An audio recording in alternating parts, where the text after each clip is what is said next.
Harwood, I have missed you. It is good to see you.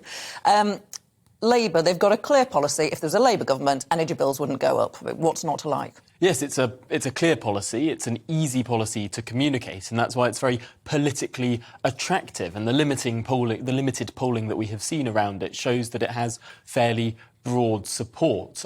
One of the issues with the policy, however, is that it lasts for 6 months and it is incredibly expensive. In fact, on a month-by-month basis, it's more expensive than the furlough programme was throughout the course of the pandemic. And it's hard to see how this would be a policy that would be able to be sustained, given that actually the greatest benefits would go to those with the highest incomes, the largest houses, or indeed multiple properties. So, yes, superficially, it's an easy policy to communicate, but the cost of it, the £30 billion every 6 months, and it's unlikely, the Institute for Fiscal Studies said that it's unlikely this would only run for 6 months, of course, because the international price situation is what the international price situation is. Once that 6-month freeze was over, would bills then jump up to £5,000 a year suddenly from the level they are now?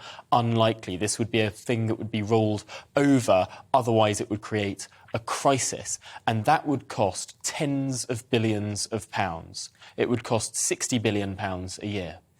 No doubt that whoever is victorious in the Conservative leadership race is going to be the first thing to deal with in their inbox. Interesting opinion poll out today, though. It's an opinion poll of Conservative voters, so not just members, and it suggests that of all the candidates on offer, actually, they'd prefer Boris Johnson.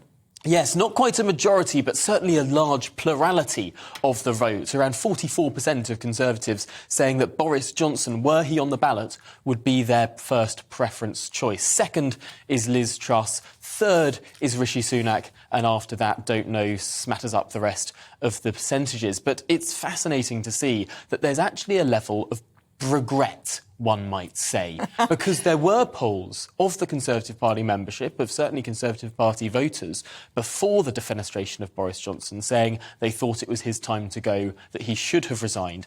It appears that a number of Conservatives have changed their mind on this issue. Not that they never wanted him to go, but now they think, actually, it would be better were he to remain. When they look at the alternatives and they think, actually, bring him back.